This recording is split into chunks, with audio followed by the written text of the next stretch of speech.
Imagine you're on vacation with your friends, the sun is shining, you're having the time of your life, then out of nowhere you vanish.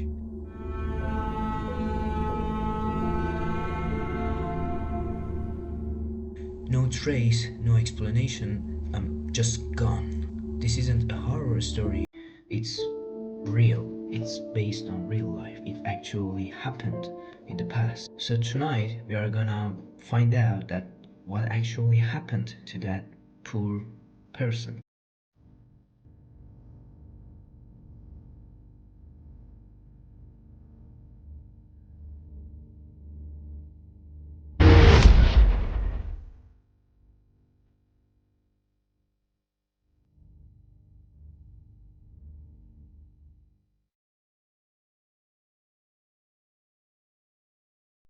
Lars Mittank was a 20-year-old German tourist, just like any of us. I mean, we are not tourists, but maybe you are tourists, but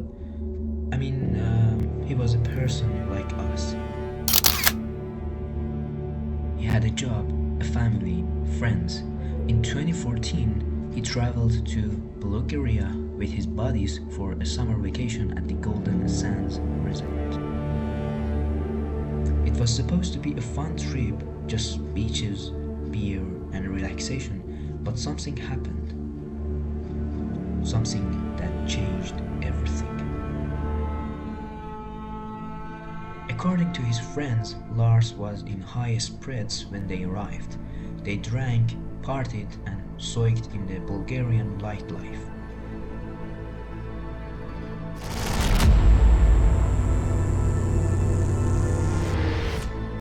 But then an event took place that could mark the beginning of his bizarre and terrifying downfall.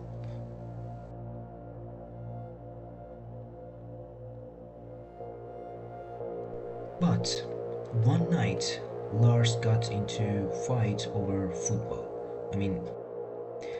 I'm always saying that fighting is just pointless. If you remember, the previous story that I uploaded was about Carl Newton Man, and if you haven't watched it, please go and watch. It's really weird. He and his friend fought over for just a piece of scrap metal, valueless. Yeah, that piece of scrap metal was very valuable in those years, but not for killing your friend, you know.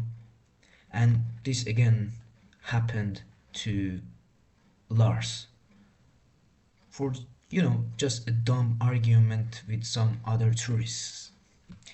But anyway, nothing unusual except he got injured.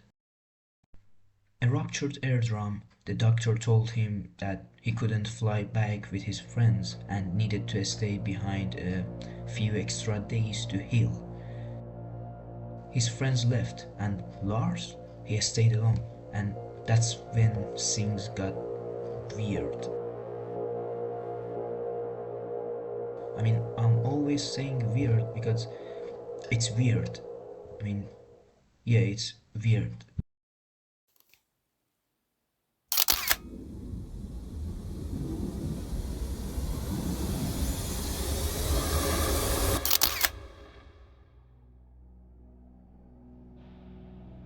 Witnesses at the hotel later reported that Lars started behaving strangely. He seemed anxious, constantly looking over his shoulder, and he barely ate. He made several calls to his mother, whispering about how he didn't feel safe. He told her that he believed people were following him, that someone wanted him dead. Lars changed hotels. The first one, he said, was too exposed. He was seen wandering the streets, avoiding people, ducking into alleyways like he was hiding from someone. But hiding from who?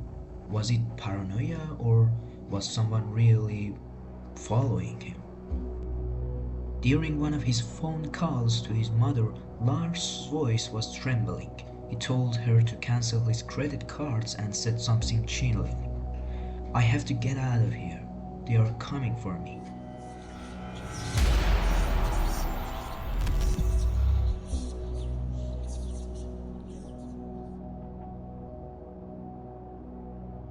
But when she pressed for answers, he wouldn't explain who they were.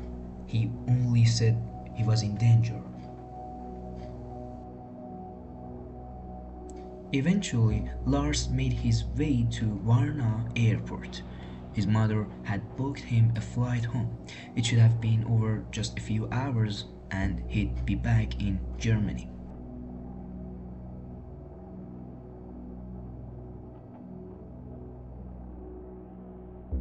But the most bizarre part of the story was about Unsolved. Before boarding, he went to see an airport doctor for a final checkup on his airdrome. And then something snapped. In the middle of the appointment, Lars suddenly stood up, muttered something, and bolted out of the room.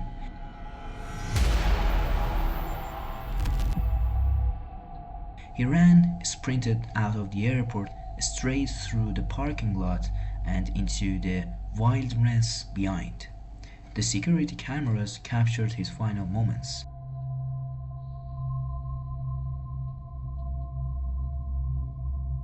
A man running for his life, never to be seen again. Authorities searched the forests near the airport. Nobody, no clothing, no backup, nothing. It was as if he had vanished into thin air. In diesem Hotel hat mich dann in der Nacht angerufen, hat mir die Situation erklärt und hat dann aber gesagt, dass er Verdacht hat, dass da irgendwas mit der Kreditkarte nicht in Ordnung war, dass sie irgendwas mit der Kreditkarte gemacht haben und ich sollte ihm seine Kreditkarte sperren. Und auch die Behausung kam Lars nicht ganz koscher vor und er verließ in der Nacht noch das Hotel.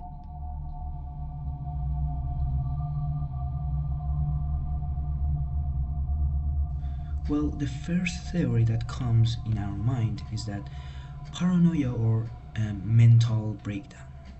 I mean, Lars suffered a psychological episode. Maybe the fight, maybe the medication, or a hidden mental illness pushed him into full-blown paranoia. But let's be realistic about that. If that's the case, then what was he running from? The second theory that comes to my mind is that maybe he wasn't imagining things. Maybe he really was, being followed. Maybe he saw something he wasn't supposed to. Maybe someone made him disappear. That's all the theories. Now, the third theory. Could he have gotten lost in the forest or washed away by the sea? But if that's true, why was no body ever found? And now the last concept that I came up with, the last theory, which is the darkest one, the percentage of it is very low, but it may be true. Maybe Lars was targeted by criminals.